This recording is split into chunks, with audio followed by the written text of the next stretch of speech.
So what I'm going to be demonstrating today is a supine talocrural joint AP move.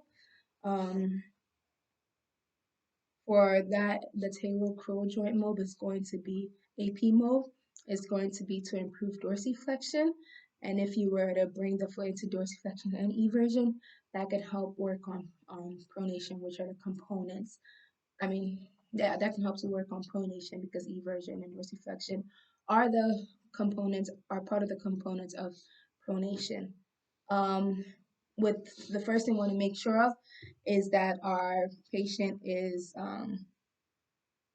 not too far off the table so that there's not much movement there, and also making sure that they're not right, their heel is not right on the table so you can actually have space to do the move. Another thing is that in terms of the different grades I would use, grade 1 and 2 would be for pain, and grade 3 and 4 would be to increase range of motion. And also 1 and 2 would be for low irritability. For high irritability. 3 and 4 would be for lower irritability. So to start off, I'm going to be stabilizing his lower leg in this type of fashion, and then the web space of my hand is going to be distal to the malleoli, right on the talus, and I'm going to be providing a downward force, posterior force, anterior to posterior force. And one thing I want to make sure of is that the foot is not bending like this as I do the move.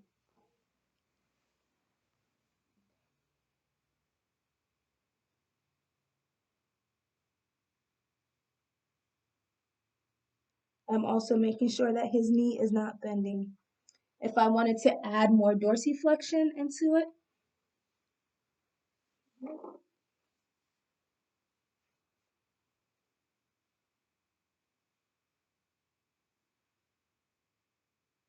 and then I can also go into eversion.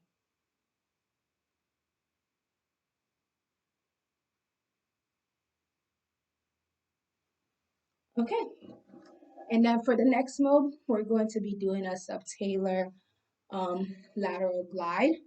So Mr. C, I'm going to have you turn facing me, lay down facing me.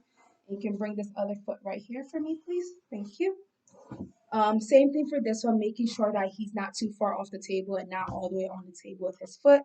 The grades are still going to be the same thing, grade 1 and 2 for pain and high irritability, grades 3 and 4 for range of motion and lower irritability. For this one, I'm going to be stabilizing right below the distal to the malleoli.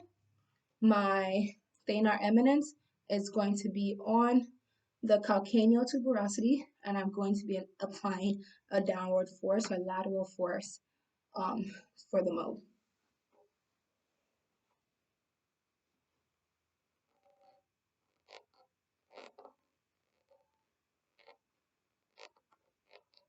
And for this one also, it's very easy for the patient's foot to start moving like that. So it kind of helps me to place my foot there to kind of help stabilize a little bit more. So place my leg at the bottom of his foot. And those are the two mobilizations for the ankle.